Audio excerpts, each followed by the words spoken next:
Hey everyone, Kilted here. I'm going hatless today. But I have something that I want to sit here and discuss because I had it come into the shop and I just finished working on it. So I'm about to call the customer and tell them that it's ready.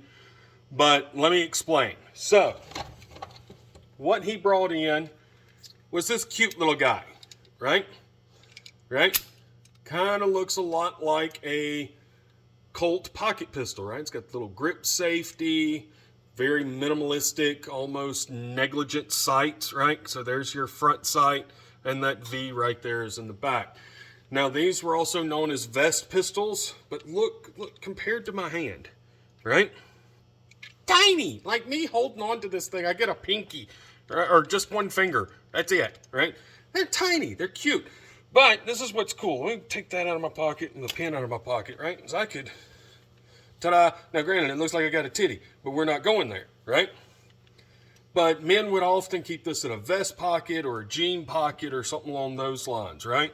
But this is not a Browning. This is not a Colt, right? This is the model 1918 automatic pistol Bronco, right? So basically it's a Spanish copy, right? And it is chambered in caliber 6.35 millimeters. What is that in American? That's 25 ACP, right? And for those of you who don't know what size a 25 ACP is, I thought I had one in my pocket. I do not. Hold on. All right, so I got one. Right, so we've got the 25 ACP over here, and this is a 380, also known as 9mm Kurtz, right?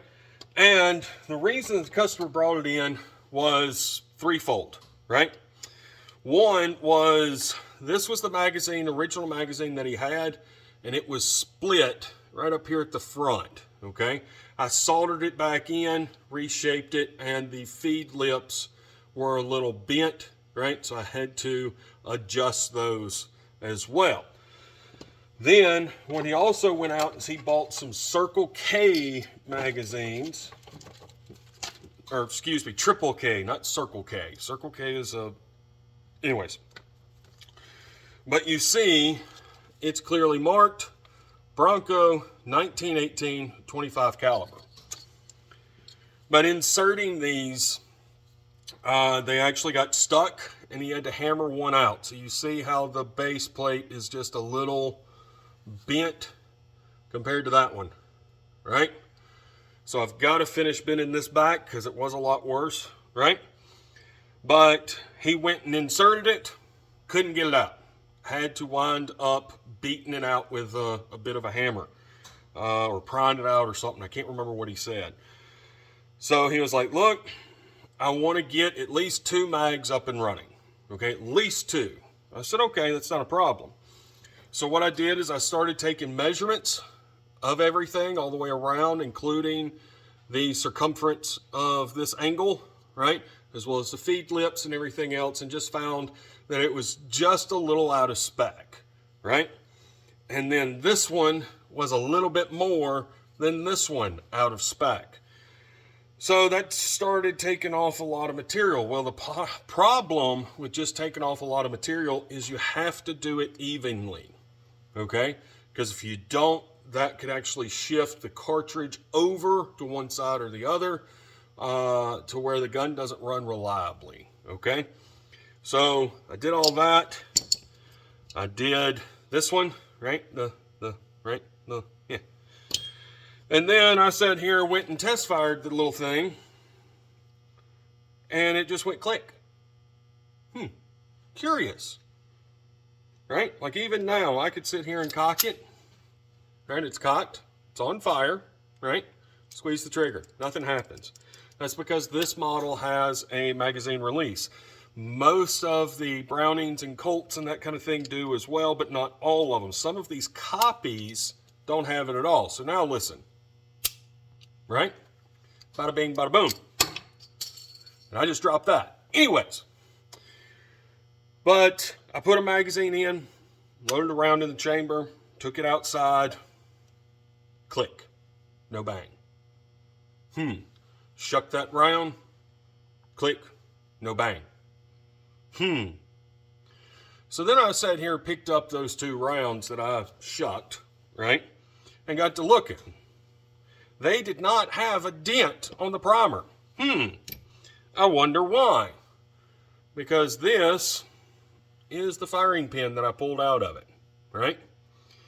And I don't know how well it's going to show up. Yeah, you can kind of see where that circle in the middle is dark.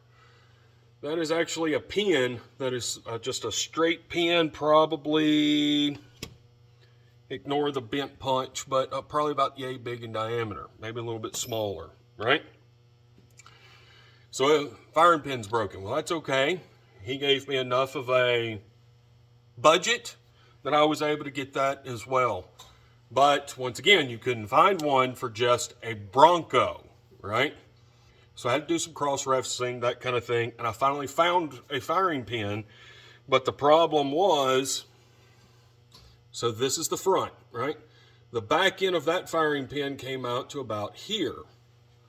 Well, Zach, why don't you just take this one as a guide and go off of it? Well, a couple of issues with that. One, the groove that was cut in here, this one was a lot bigger than the one that's in the reproduction. And secondly, if you can just make it out there, yeah. See, we've got damage up here and damage back there just from use. So now I'm having to subtract that damage that gives me the travel, okay? And then once I figured that out, then actually sit here and start cutting a little bit off the back of the new firing pin to get it in. But now it works. It runs. I would go outside and, actually set up the camera and all that fun stuff, but it's cold outside. And I don't want to deal with that. So, yeah, anyways, just to let you know, these old guns, granted, these are not expensive guns. He is spending more with me to get it up and running than what the gun is really worth, okay? So, yeah, just be aware of that. But the difference is when he brought this in, this was a paperweight, essentially. According to the federal government, different things, right? But now it's a working firearm.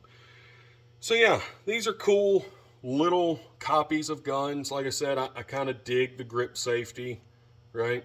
Because there's no way not to depress it. You see what I'm saying? Like, granted, I could probably hold it like this, but now my finger's not really going to, so yeah.